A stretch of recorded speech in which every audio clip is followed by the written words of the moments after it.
Hey, good evening, everyone. Welcome to another pay-per-view Saturday. This is Top Rope Spoilers with On the Ring Apron. I'm co-host Steve, and my brilliant co-host working the camera will be joining us here in just a minute. Oh, here she comes. Hey! Everyone doing well tonight? Yes. Working woman right here, busted chopping, making coins, so, bravo to you. Hey, it's nice. Hey, we're both working hard now, but, hey, bringing in the same amount of money, too, so, just all across here. You have to picture, $100 bills flying, well, I guess single dollar bills for the moment. We ain't making hundreds yet. But anyway, welcome to Top Rope Spoilers. As you can see, hey, a nice little thing here. We're starting to upgrade. We tested out the screen last time, and we got a lot of positive reviews.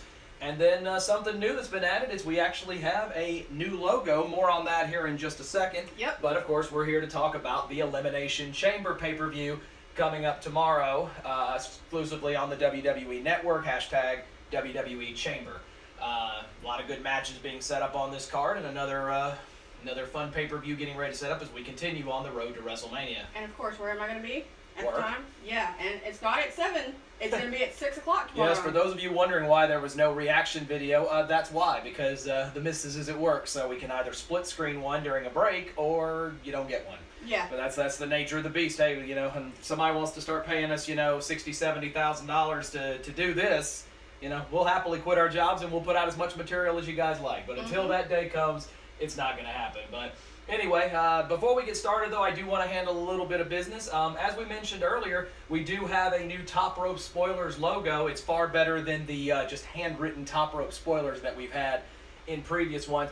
So I do want to give credit where credit is due. You offended me. I did real well writing our words up there for And the then first... and then I wrote the next ones, and it looks so generic. Yeah, it's generic. But anyway. But I do want to give credit where it is due, and that is to the person who actually designed our logo. You slide back just a little bit. Merzina Pixie, who is at Merzina, Merzena, and the number 1 on Twitter, is the person who designed our logo. She actually has been doing this for over a dozen years, works out of the United Kingdom, so Sweet.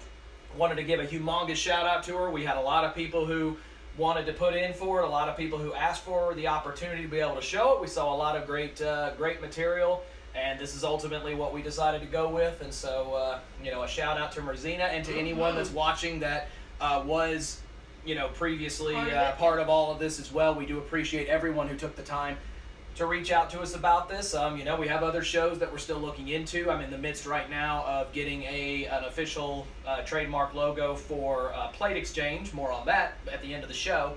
But we did want to make sure that Ms. Merzena here got a proper shout out for her work. If you're looking for a design, if you're looking for a logo, if you're looking for anything along that lines, she's a wonderful person to go to, doesn't charge a whole bunch, does fantastic work. So highly recommend it. So thank you very much. Thank you so much.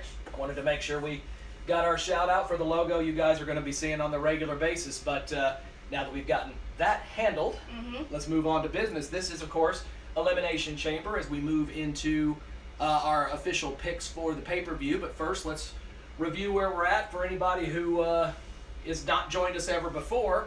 Of course, this is our preview and prediction show for the pay-per-view. We go over all the matches, and then, of course, make our official predictions. And then at the next pay-per-view, we make fun of each other for how good or how bad we did. But not just that.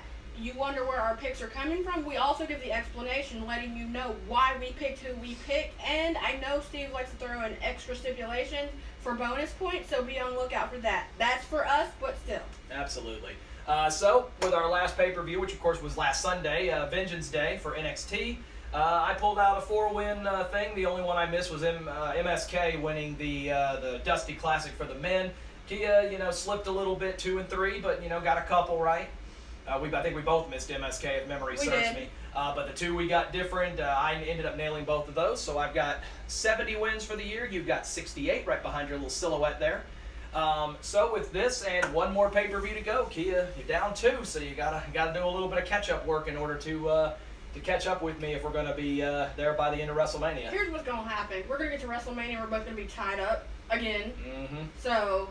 Well, and that's something that we actually wanted to get some feedback from you guys. Do we want WrestleMania to end it, or do we want WrestleMania to be the beginning of the next one? Because technically we started with all of our picks at WrestleMania 36. But I always thought that the culmination should be the very end of it. I And agree. with having, 13, 14, 15-esque matches, there's a lot of chance for some movement heading into it. So honestly, I'd lean more towards it being the last one I agree. and let it start from there. So we may let this roll on through WrestleMania and see how it turns out. But I open with a 2-pick lead, so therefore I'll be opening the picks today.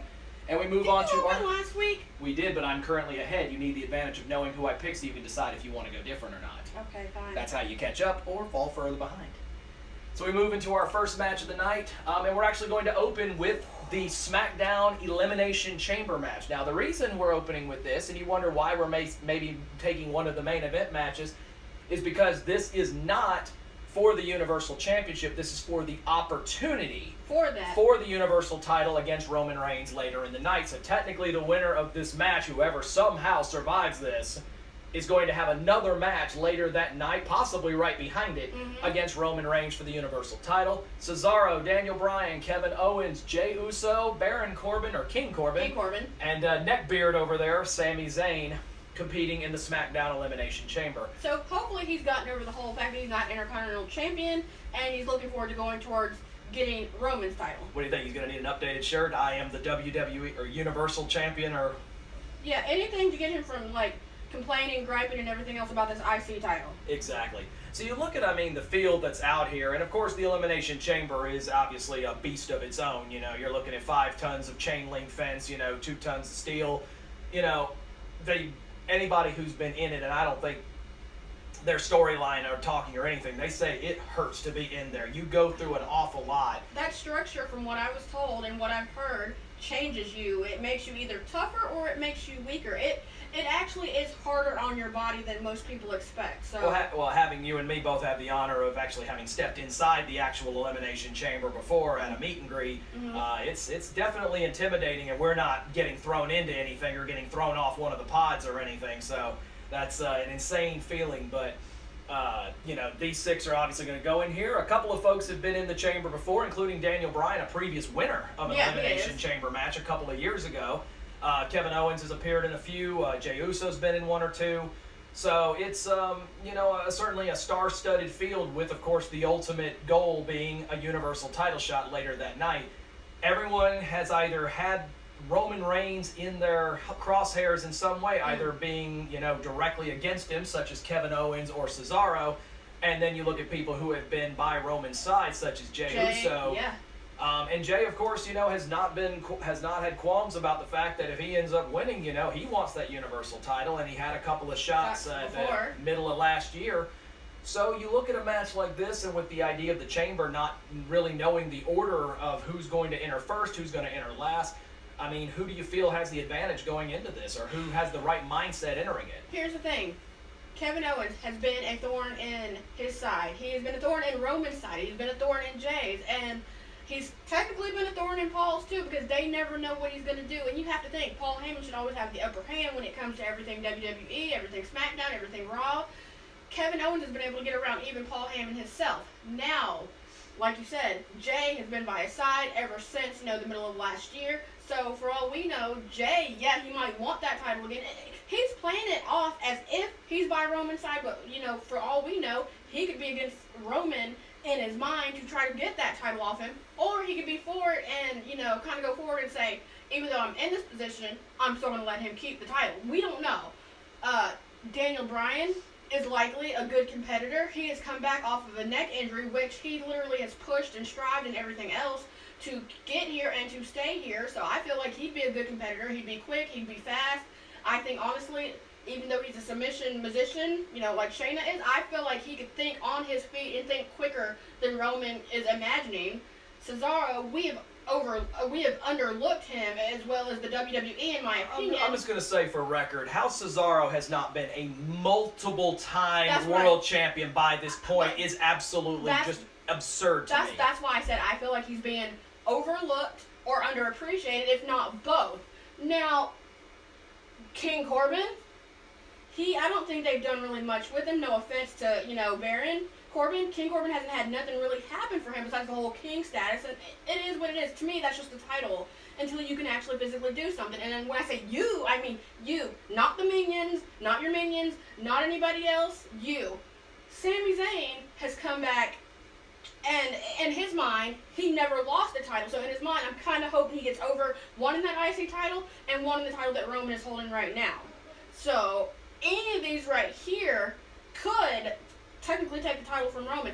I'm hoping at some point, I'm crossing my fingers, I'd like to see Owens, because Owens has had multiple chances to do it and has been the biggest pain in Roman's butt. But any one of these people right here, I feel could, take the title and kind of run with it and make it theirs. And you look at a match like this, and with, as I said, the Elimination Chamber being just a monster of its own, and then you look at the people that are competing against you, you look at a match like this and see, exactly that we've seen the type of pain and the type of turmoil that people who enter the chamber have to go through. Yeah. And the idea is you've got to give absolutely everything you have in order to survive the chamber, but at the same time, you're going to have a fresh Roman Reigns waiting for you as soon as this match ends.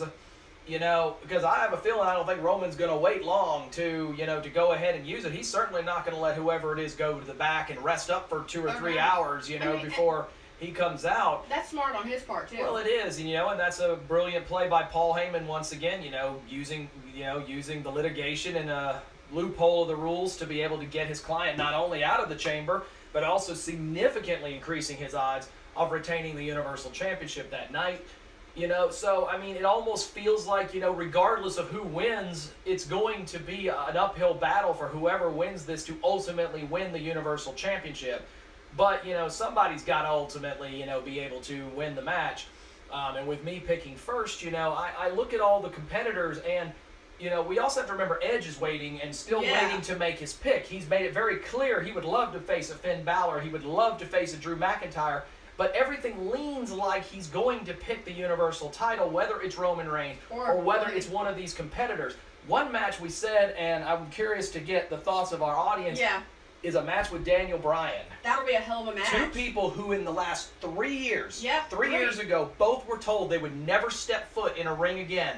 And now the two of them, one-on-one, could main event the biggest pay-per-view in wrestling of the entire year. Honestly, that would be an insane moment to everyone who says you can't do it. This is honestly what I want to see. Will it happen? I'm not picking that, but I would love to see it, just for the record. But how do you think I feel? You have my past. I'm a big Edge head. I love him.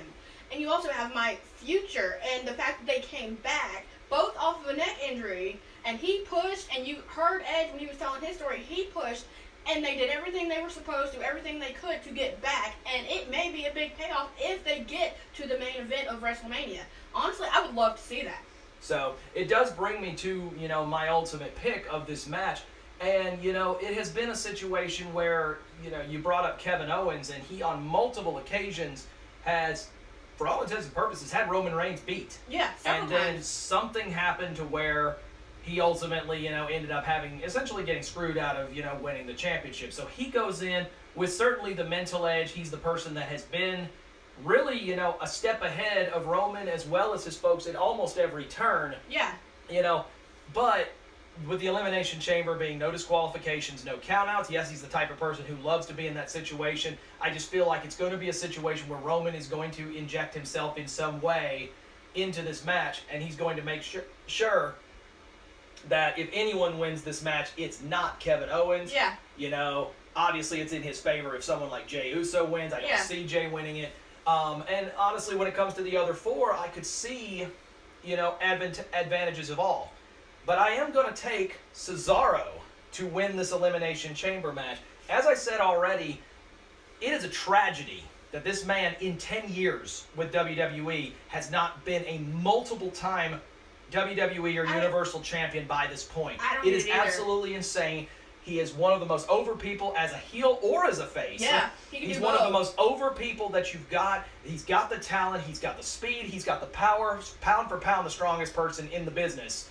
The only person I think that maybe could argue in a pound for pound state would maybe be Bianca Belair from the women's side, but from a male perspective, no one even comes close. The fact is, he has all the tools to do it, and he also has all the tools to not only survive a match like this, but to also have just enough left in the tank that he can at least give Roman a run for his money. Again, no matter who wins this match, whoever it is going to be exhausted, is going to be beat up, and Roman is going to go in thinking it's going to be slim pickings. So if that's the case, who's the person that's going to have that little piece left in the tank? I think Cesaro's got the best shot. That's why I'm taking him. Okay. So for me, in my opinion, like you were saying for Cesaro, he can go pound for pound, ground for pound, whatever. He can also get it done. He has that mental capability. We've seen him. He literally had his teeth knocked out, and this man continued on with the match. Me, on the other hand, I can't do no stuff like that. So we done. We're both done. I'm out. My tooth. I'm like, I'm out. I'm out. And then not only that, he comes back after having an operation. Gotta be painful. I know teeth pain. Okay. And he comes back and he's fighting the next night with a mouth guard.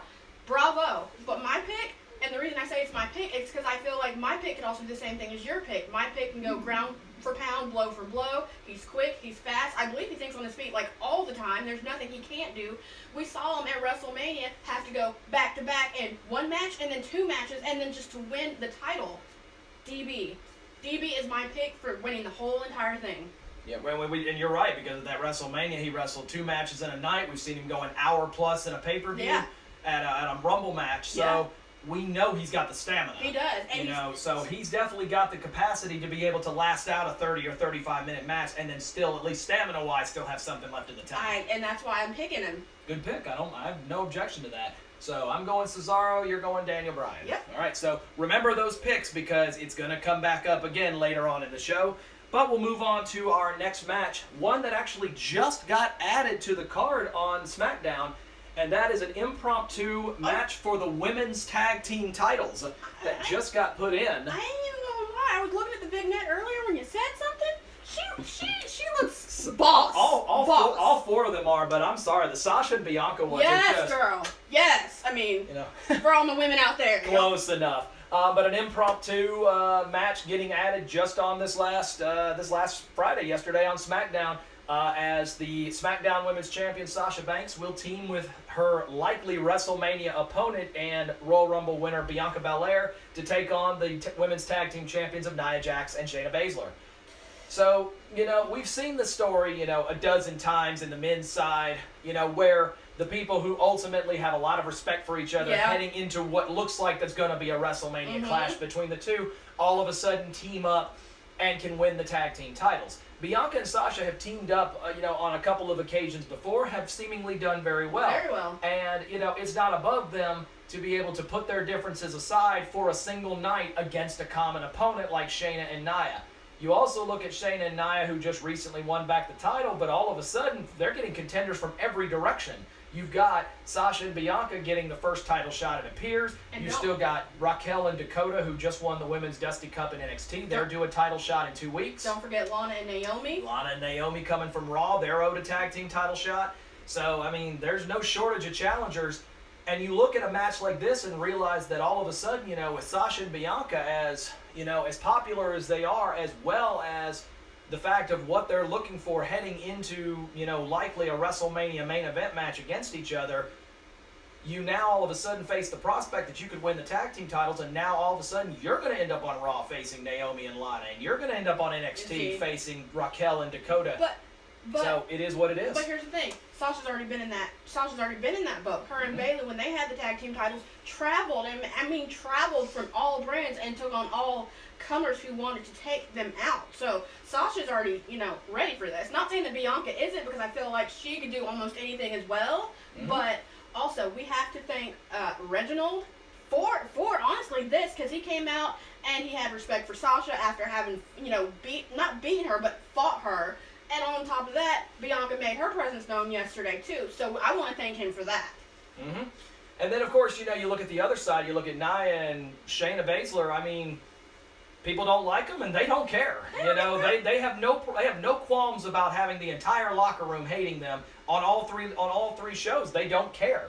They are perfectly content to go out there and beat up on anyone and everyone that wants to stand in their path, because they firmly believe that regardless of the fact of who is the Raw Women's Champion, the NXT Women's Champion, the SmackDown Women's Champion, they believe they truly run this division, and this is going to be an opportunity to prove it as you all of a sudden battle not only one champion, but also the Royal Rumble winner and possible future champion as well. So Nia and Shayna, are not backing down from these challenges. They're looking at just contender after contender. The line is forming. And yet they're not. They're smiling and saying, Let's go. Bring them. I also like the fact, like you stated previously, or like earlier, we've had we've had people who have just out of nowhere just formed, teams. And I'm not talking about just the women, I'm also talking about the men too. But these two, you never would have thought they would have been the two that would have stuck together. At this point, we saw kind of the cracks trying to forming and so forth and so on. But at this point, they both have enough respect for the other to say, at this point, these titles, they belong to us. They don't belong to nobody else. And even if they don't like each other off screen or off story, they will work to keep these titles. So I feel like it is what it is. So, I mean, again, this one kind of thrown together at the last second. It makes a little more sense because the fact that you only had one other women's match on the card going into this, and we don't really know where that one's heading. But more on that in a minute. But you're up first. Who you got? Who's walking out with the women's tag titles? My ladies. These two right here. Sasha's been in this boat before, so she knows what's coming. She knows what to do. And honestly, as a boss and as the EST, they're ready. It doesn't matter if this match was thrown together yesterday, today, tomorrow. They will be ready. They can throw it together on 10 minutes notice. That's right. And these two right here will be ready. Nothing against my other ladies. I love them. I really do. But I know how much you have, a love for Shayna. I really do. I've watched her, UFC and, her coming up and everything. But I'm picking these two ladies right here. So you think Sasha Two Belts Banks is on her way back? And I think Bianca at some point will be two belts too, so it'd be fun to see that all over again, except instead of it being Bayley at this point, it's Bianca. Okay. So you're taking Sasha and Bianca. Am. I'm going to just say something real quick, and this is just for me personally. The blue yes. and the black lipstick. Yep. Oh my God. They're getting better with these pictures. And I mean, and like I said, all four of these women look amazing. Yeah. And then also show off their talent in the ring. These are not just pretty faces. This is not the Divas They're era tough. anymore. Yes. These are women who look great, but at the same time also will kick your tail and not think a second more about it. How can you not love it? You look at a match like this, and because of the fact that it was thrown impromptu, both sides, have their feelings about this. From a power and just strength standpoint, Shayna and Nia easily have the advantage. But Sasha and Bianca continue to keep working well together. The question is, though, Sasha, is very clairvoyant in the fact that she knows that Bianca's likely picking her. I think she's kind of got it in her mind because Bianca, she's talked about Asuka. She made one mention of Io Shirai and everything, but basically all the conversation from her has been about facing Sasha and that match happening and making that potentially one of the two-night main events at WrestleMania. So every indication, although it hasn't been officially made, is that it's going to be Sasha that she's going to ultimately take. Or does she want Sasha to believe that and then she picks someone else? Exactly. So, we'll see how it all turns out. But with that being the case, I've really only got to ask one question. What month is it? Boss month? It's February, which is also... Is what? What do we celebrate in February? Black History Month. All the reason I need. Okay, it's the moment that needs to happen to really just cultivate what has been a fantastic month. Mm-hmm. They have really pushed this Black History Month thing very strongly in WWE, and I think this is the final push that you need to have two African American women not only holding the tag team championships, be the first team ever to do it, mm-hmm. but also because you had a mixed team when you had Sasha and Bayley win the titles of the two different races. But the fact is you can have two African-American women not only holding the tag team titles together, but then also could be main eventing WrestleMania against one another, even as tag team champions. It's not unheard of. We watched Cena and Shawn Michaels do it back at WrestleMania 23. So it has happened before that teams can win the tag titles, but then still face each other at WrestleMania. It can happen, and I think this is the start of that run. I'm going with Sasha and Bianca as well. I think this is a moment where it's also going to bring star power to that match with Naomi and Lana. It's going to bring that star power to NXT, where Dakota and Raquel are going to have to take on two of the biggest names ever to step into the NXT women's locker room in Sasha Banks and Bianca, both celebrating their own storylines and their own push into the main roster. And now they're taking over, but now we're going to return to where they all started to really show them, and that's going to be an uphill climb for both sides. But I do feel that brings the star power and the firepower to those types of matches, as well as giving a possible Sasha-Bianca WrestleMania match more hype, more capability, because of course, as the tag team champions, you can go to any show. So I like Sasha and Bianca winning the titles as well. Okie dokie. So that continues us on into our next match, moving back to Monday Night Raw, and it is a triple threat match for the United States Championship. So let me... Oh, this one's heavier than the rest of them. You say this every time you have to pick Yes. it up. For those of you who have never picked up this belt, this one is much heavier than the rest of them. That thing is solid up in the front. But that is a triple threat match, as I said, for the United States Championship. The incumbent champion, the almighty Bobby Lashley, defending against both Riddle and Keith Lee. Can I make a quick announcement? Or it's not an announcement, it's more of congratulations to this man. Keith? Yes, congratulations. Oh, yes, he rung it. He wrong. She ain't single no more. But congratulations to Mia and congratulations to Keith For those of you who are not aware, Keith Lee popping the question to his beautiful, I guess now fiance Mia Yim. She said yes, and she's been sporting that ring on Instagram for the last week and a half. So congratulations to the two of them. Wishing them nothing but the best. And hey, how about a ring, a beautiful fiance, and how about his first main roster title potentially as well. Bobby Lashley has come in, of course, with the Hurt Business, the CEO of the Hurt Business, and has said, hey, United States Champion, I'll take on anyone and everyone. And he has faced Riddle, he's faced Keith Lee, and has basically dominated both, and both of them have seemingly had a problem, not just with Lashley, but also with each other as well. And now that you're all of a sudden getting the opportunity to do it under triple threat rules, you now take out disqualifications, you take out Bobby Lashley, losing a match to Riddle because he won't let go of the Hurt Lock, which has happened in the past when Riddle got his title shot. So now you look at the three of them, you've got someone who can outspeed them both, and then you've also got someone that potentially can go muscle, pound for pound with Bobby Lashley. So is this finally the time where Lashley, between having to deal with both of them together, has he finally bitten off more than he can chew? Well, Bobby Lashley, you understand, this is a tough competitor. Again, he has not been one to back down or shy away from anyone or anything at any time. He brings it to them if they don't bring it to him. Honestly, no, I think Bobby Lashley has not bit off more than he can chew. I feel like he can handle it. So and then you look at, the other competitors. Riddle looking for his first championship since he left NXT. Same story for Keith Lee. Of course, Keith Lee holding both the NXT and North American at the same time. Riddle winning a tag team title while he was in NXT. But both of them looking for their first championship on main roster. And what a challenge it would be regardless of who ends up doing so. Now, of course, you look at a match like this and seemingly think that Riddle is the odd one out of this. Not for the obvious reason, but, because of the fact that he is significantly smaller and not as powerful as the two competitors he'll be up against. It will take him using his speed and submission abilities as well as his MMA background to really give him the edge. But, you look at an MMA background, Bobby Lashley undefeated in MMA during his time, granted at a higher weight class. So, all of these guys have similar qualities to the other as well as capabilities that the other may have, but one person has, but the other doesn't. So, it's the perfect, grab bag of, everything you could hope for in a championship match. Also, the no disqualification, no count out stipulation, of course, potentially allows the Hurt Business to get involved. Yep. Wonder if, Riddle, who of course has been teaming with Lucha House Party, will they potentially, get involved with this as well? Keith Lee's been perfectly contented to go it alone, and certainly has the capability and the firepower to do so. So, as I said, a perfect little grab bag to where, you're not really sure which way this one's going to go. So, I think I'm on first, right? Okay. So,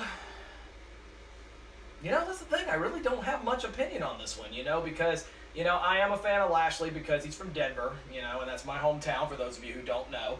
But big fan of both Riddle, Lee, and Lashley. I like all three of these guys, and I like what they're doing with all of them, especially Lashley. He was a person that, for about 6 months, was really lost after he ended his storyline middle last year with Drew McIntyre.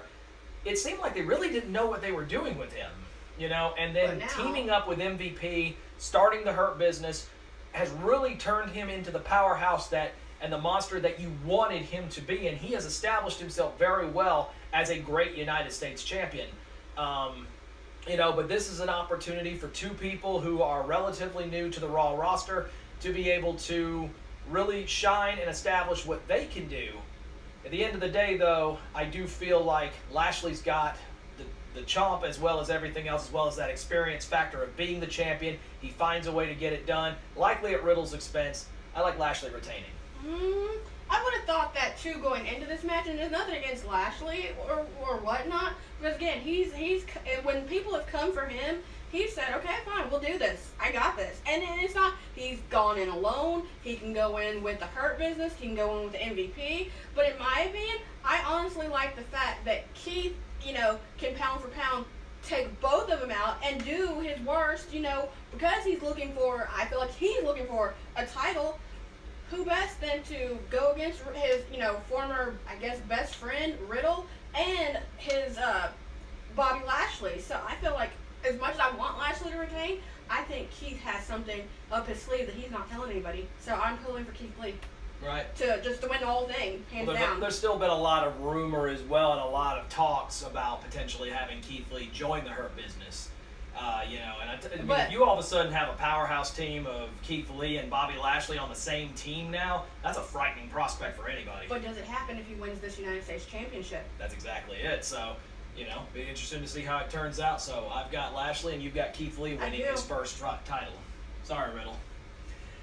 So we move into our next match, staying on Monday Night Raw, and that is for the Raw Women's Championship.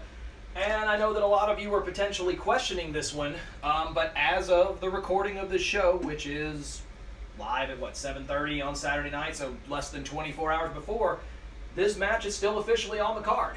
So if it's on the card, we're going to talk about it. But it is for the Raw Women's Championship, the incumbent champion Asuka defending against Lacey Evans. Another congratulations going out to Miss Evans for her news on her pregnancy. So, how much I love both of these ladies. I wish her the best in her pregnancy and this whole entire match. And that's exactly why this match, was really in question as to whether this match would even happen, with Lacey Evans potentially, not potentially, announcing her pregnancy, which is legitimate, by the way. Yes, they're storylining it, that Ric Flair is dad and everything else.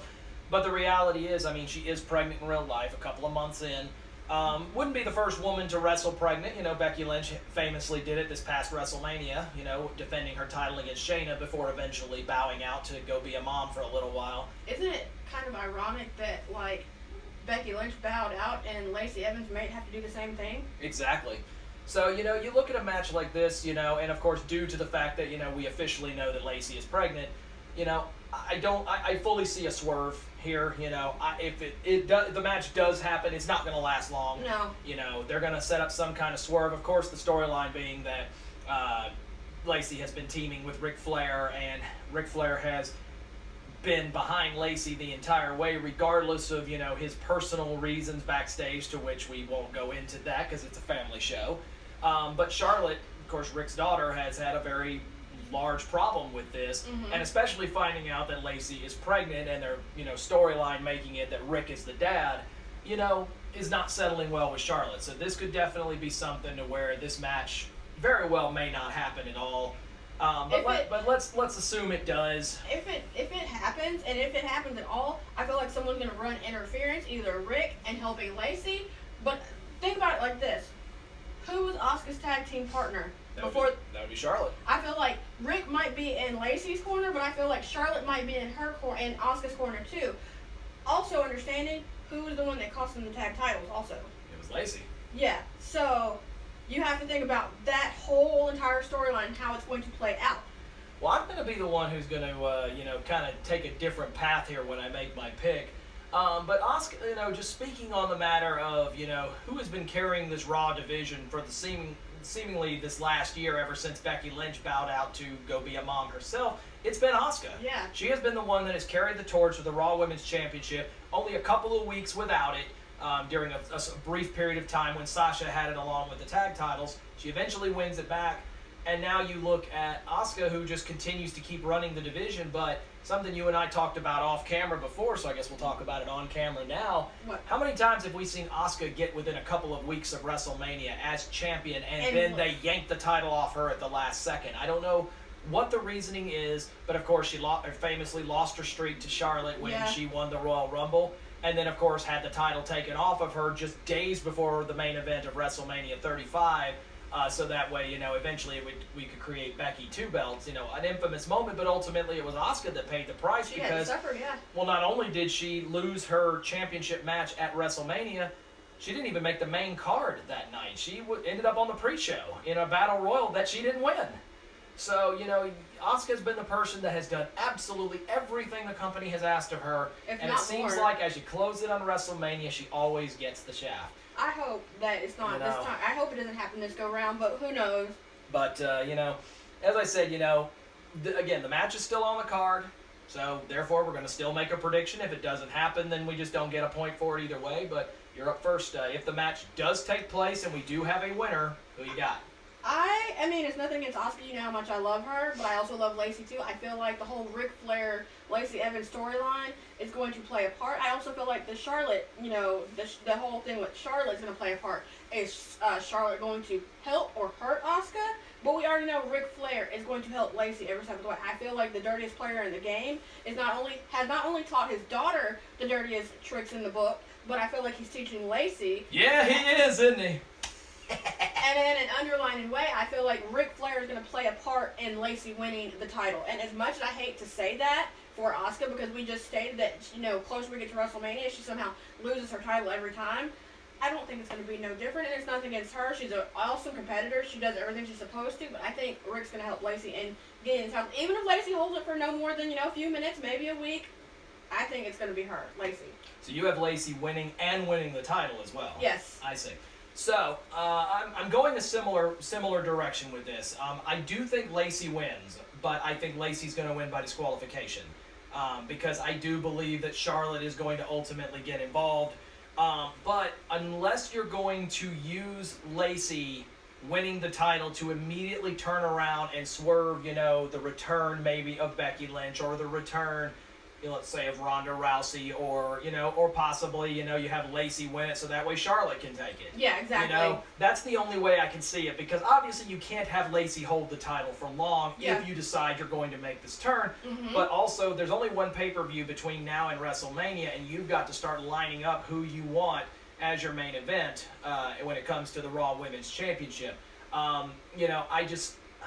To me, as much as it makes sense, unless there is a further plan in place to have somebody win, win the championship, and you don't want them winning it off Asuka, I think that's the direction you've got to go. I don't think Charlotte allows this match, first of all, to happen, and if it does, I think she does whatever has to be done to make sure that Lacey Evans does not walk out champion, even if that means she has to cost her friend a match. Ultimately, she makes sure that Asuka walks out still champion. I'm going Lacey, but I'm going Lacey by disqualification. Asuka retains the title. Okay. So, we move into our next match, and we're actually going to be going forward by going backwards here a little bit, and that is returning back to the main event picture on Smackdown, which is where we now discuss the match that will happen for the Universal Championship.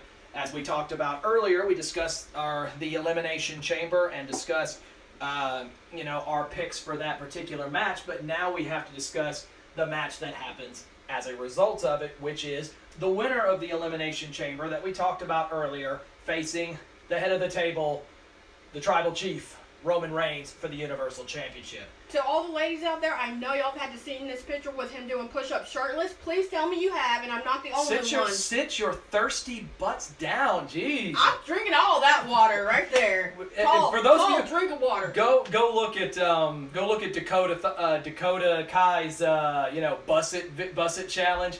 If you haven't seen it, if you have, you know what I'm talking about. But that's what needs to happen in this situation. Sit down. We're gonna watch Scooby-Doo WrestleMania. You ain't seeing Roman thigh tonight, Oh. I can imagine. Either way, yeah, shirtless Roman has taken over. The thirst has been the thirst trap of the women ever since he changed things. Bravo to Paul Heyman for doing his job, and that is essentially making it to where not only does Roman not have to defend inside the chamber, but then he will technically still defend, but he defends against a person who is going to likely be absolutely just destroyed from the Elimination Chamber. And obviously someone's going to survive out of all of this, but then whoever it is going to have very little left in the tank. Realistically, regardless of which of the 6 wins, does anyone realistically have a chance of beating a fresh Roman Reigns, you know, who's going to likely be waiting right outside the chamber? I know we talked about it earlier, and sure, you know, in our heart of hearts it's possible, but legitimately, this isn't even a fair fight. Here's my thing. We've talked about it and we've already made our picks, but in saying that, I feel like if it is to happen and we get a swerve and Kevin Owens is the one to have to face Roman, I feel like, honestly, Kevin would be the most prepared. How many times have they had a match where every time you think Kevin Owens is down, he gets right back up? Every time you think he's down, he gets right back up. I honestly think if Kevin Owens was to win this match right here, I think he'd be the only one I feel like could continue to get up and be a thorn in Roman Reigns' side.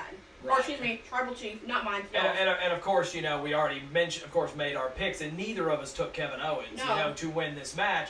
But, you know, I would agree with that I think maybe him or perhaps someone like a Sami Zayn would be the only people who have something ready, who have something in their mind, a plan, because whoever wins this match has to understand no one can realistically believe they're going to be 100% when they face it, because I have a feeling that as soon as the chamber goes up, Roman's on his way out. But we saw what Sami Zayn did in his match, handcuffing both AJ Styles and Jeff Hardy. One by the ear, which was Hardy, and AJ Styles by a ring post or a ladder. So we know that Sami, always games plan and thinks ahead, and nobody actually gives him credit for that. I will. So, you look at a match like this, and as I said, bravo to Paul for setting his client up with the best possibility. Roman making sure that he gives himself the best opportunity. But you look at a situation like you had at the end of Smackdown where he interjected himself into, a situation in which Edge got involved. Edge spearing Jey Uso only to turn around and run right into a spear from Roman. Already kind of setting the tone now, but Edge very clearly to Roman saying, you need me to main event WrestleMania. You want to main event, because if I choose Drew McIntyre, Edge and Drew is your main event. If I choose Finn Balor, Edge and Finn is the main event of WrestleMania. Either way, you need me, not the other way around. I feel like with Edge is star power. Edge has been here, longer than half these guys on the main roster, so I can tell you for a fact, Edge, even though he's come back, he's gone, he's come back, I feel like he would be the one, if he went against Roman, Drew, or even Finn, not only will he get in your head because he's the master manipulator, or just the ultimate opportunist, and that's just still true, I feel like, and you saw how, defeated Roman looked when Edge even told him. Like, you saw Pete and you saw Finn, they were taking it in. Roman, on the other hand, looked like he was defeated. Like, okay, maybe he might be telling the truth. Well, I don't know. Well, also, and we still don't know to this day, what did Roman lean into Edge and whisper to him just before he walked out at the very opening segment? He walked up to him and he said something. He put the microphone down and he just walked up and said something. We still don't know what he said yet, but I'm curious because Edge took that to heart. But obviously, Roman spearing him afterwards tells you, it wasn't something friendly. And you wonder, will Edge potentially interject himself into this championship match? Who knows? If Roman's coming out, all of a sudden maybe he makes the playing field a little more even with maybe a spear or a hit or something before the match begins to kind of even the playing field out a little bit. But ultimately, we've got to make a pick now. With this being the case, this is our swerve of the show, which is where we go with our pick from earlier. Again, understand, has just won an Elimination Chamber match. You took Daniel Bryan. I did. So you've got probably a very tired Daniel Bryan now facing a fresh Roman Reigns. Can Daniel get it done? Yes. So do you believe it enough that he walks out Universal Champion? Yes. That was your perfect opportunity. I'm sorry. Yes, I do. We saw what he did at WrestleMania. That is why I think that. Not only that, remember the match with him and AJ Styles, how he outlasted? That's another reason. I think Daniel can get it done despite being tired. So, yes, I do. Because I really do think there is a lot of backing to this Daniel Bryan Edge WrestleMania match. Because, again, both of them having the surgically repaired necks, both of them being told, you'll never wrestle again. And now a chance for them to main event WrestleMania against each other, one-on-one. I think the fans would get very highly behind it, regardless of who's going to win the match. I really do feel like that's something that, no disrespect to Roman, I think a lot of people are starting to get behind it. And if you're going to do it, this is where it happens. Yeah. You get the fans very much behind Daniel Bryan. but then all of a sudden interject Edge in there, and now watch the Twitterverse and social media kind of have to make a choice. Yeah. Because both are very popular. It would make a great main event because both have main evented WrestleMania before. So, why not have that match happen? So you say that not only does Daniel win, you also say he wins the Universal title. Mm-hmm. Okay. And for the record, whether we're right or wrong on this pick, it comes down to basically you're choosing between Roman or the field. So even if you're, let's say, for example, just throwing it out there, let's say Jey Uso wins. Mm-hmm. If Jey Uso wins the Universal title, then if you took any of these 6 as your pick, you're still correct. You still get the point. You only get the pick right if you pick Roman and he wins regardless of who's the opponent. So a lot of mystery to this one. I took Cesaro, for those of you who saw it earlier. I took Cesaro to win this match. And again, I still feel like same reasoning. I feel like, Cesaro's got the stamina, Cesaro's got the power, and the strength to be able to outlast, the rest of the field. He can win the chamber match, and maybe Edge comes out and evens the field a little bit. But at the end of the day, there's too many things on his side right now. Yeah. I don't think it matters which of the 6 wins this match. I'm taking a fresh Roman over any of these 6, especially if they're in the chamber. As much as I would love, my heart will pull for Cesaro. My heart will pull for whoever comes out of this match. Mm-hmm. Maybe not Corbin, but if Corbin wins, I'm taking the Chief. But my heart will pull for whoever wins that outside of Corbin. But at the end, there's too many things on his side. He set it up perfectly. The Tribal Chief walks out Universal Champion. Doesn't matter who's on it. I'll pull for Cesaro. I hope he gets it done. I will jump up and down in my living room if he does. Yeah. I'll jump up and down in my living room if Owens or Bryan. Hell, if Sami does it, I'll jump for joy. But I don't think he will. Roman walks out champion. That's if Sami has gotten up off the mat where Jay kicked him straight to the mat yesterday. Like, you saw that white Reebok just right upside his head. Sami needs to quit doing this. Get your camera crew off you and quit doing this. That's one thing I will say Jay got right, was knocking him clean straight to the mat. And then you saw him just walk right behind Roman. Yep. I'm glad I took care of that. Now get back to it. And that brings... I love this show. And that brings us to our main event, falling back into the Elimination Chamber, our last match of the night, and that is the Raw Elimination Chamber match. And it is for the WWE Championship.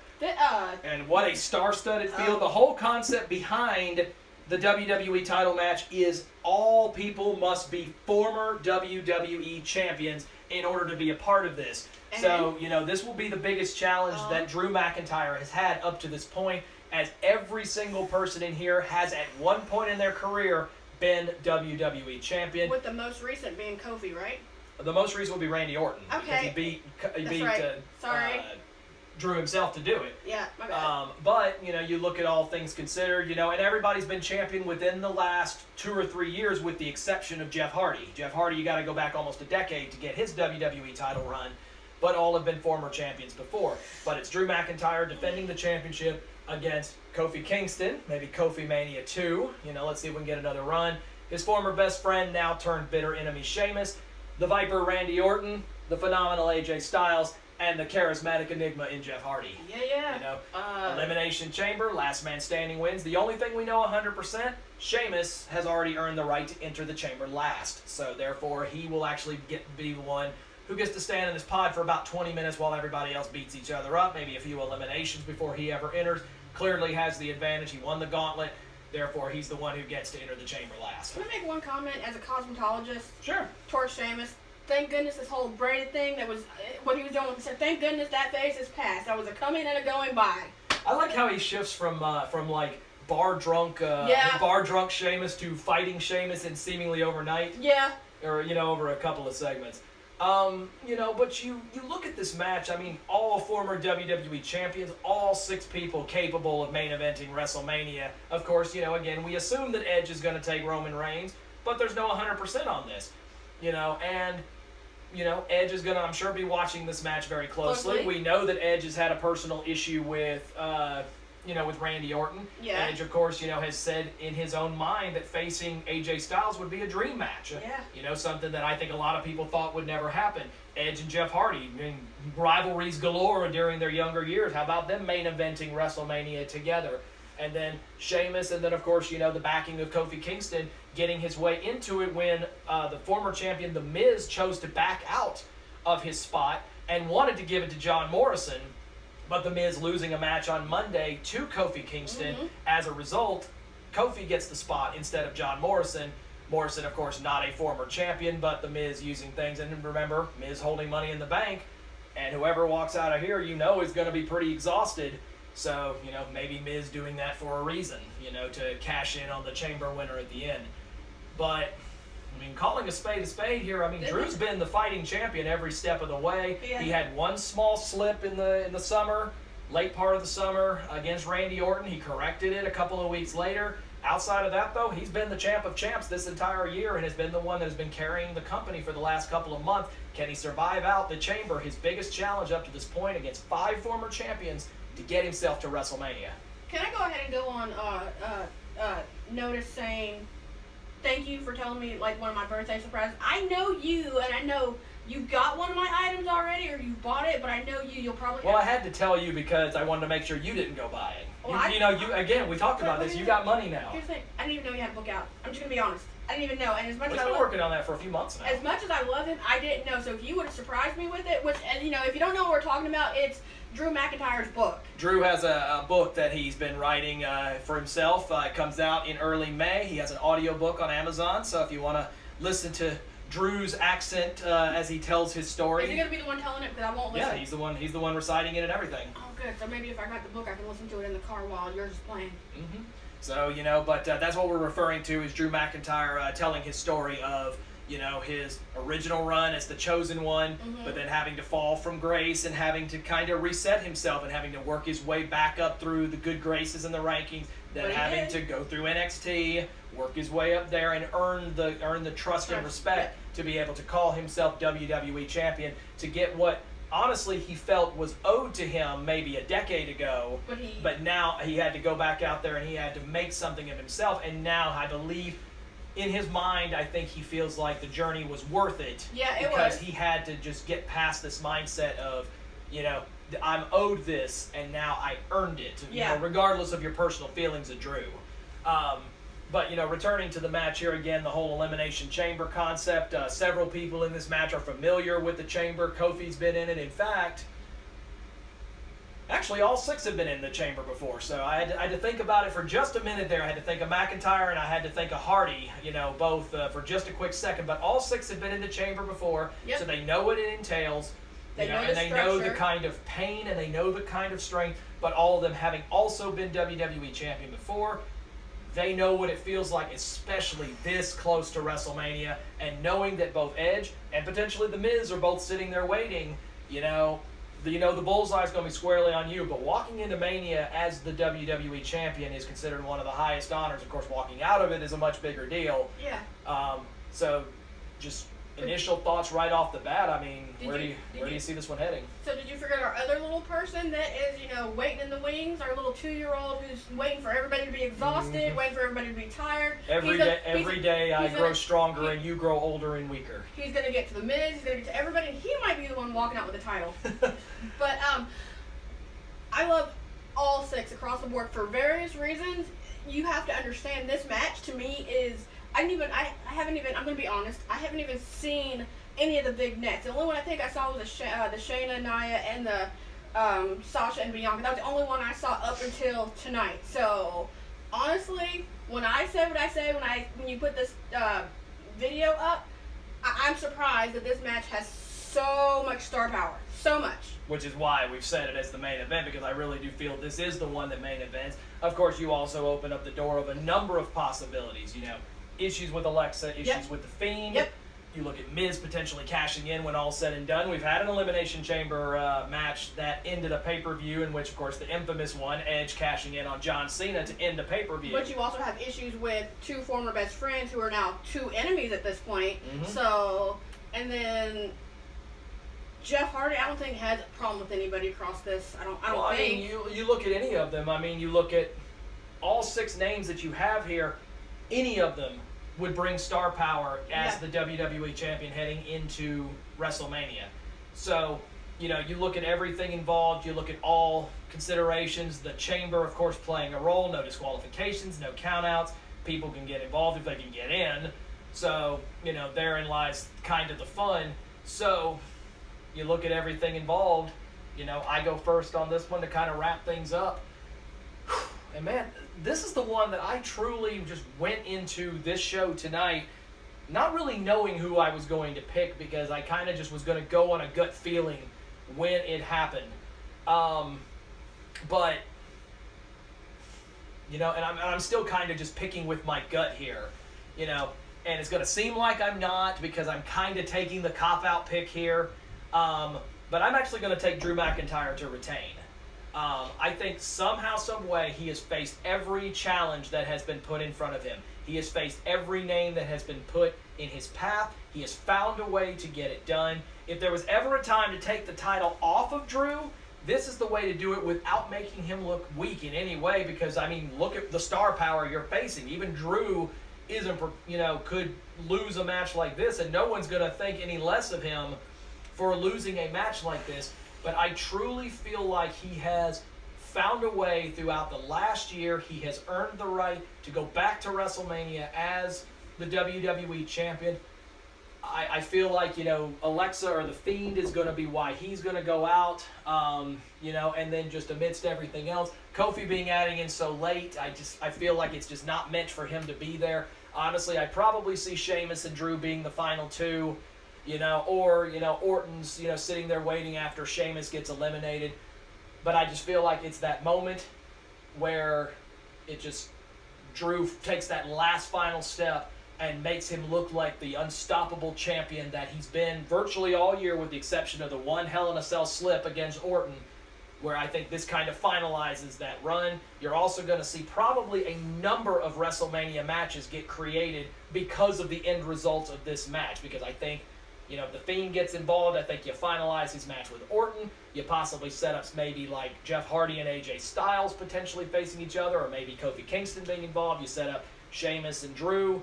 There's a number of matches that could get created from how this match plays out. But at the end of the day, picking its winner, I'm taking Drew McIntyre to retain. Okay. And as much as I love Drew and I want to see that happen and I'm all for it, I honestly, like I said, so much star power, so much. What we have forgotten at this point is you have to think who has been in AJ Styles' corner the whole entire time, helping him every step of the way. So I feel like, and him and Drew kind of had a little face-off at some point along the way too. Not like, it was a stare-down. Let me go ahead and put it like that. So let's not forget he's in his back pocket. But with the chamber concept, I figure he's strong enough to get through this, to break through somehow. That's exactly it, and help AJ win this match. In my opinion, you're taking Drew to win the whole thing. I feel like, again, Kofi was at it late, nothing against him. I think he'd be great. Randy Orton's had his problem, like you said, with Fiend and Alexa and Bray. Jeff, it could be a strong possibility, but I'm going to take his former best friend, now enemy, to somehow, you have to think, Sheamus and Drew know each other. They know each other, so Sheamus probably already knows, and probably is in his head, can tell you what he's thinking and can already kind of counter what's about to happen. Again, you can't go against the Fighting Irish. Well, plus the advantage of coming in last, Exactly. That's going to play. That's going to help him. So my pick, and I feel it's, again, he comes in last. He's getting to be in his chamber for 20 minutes.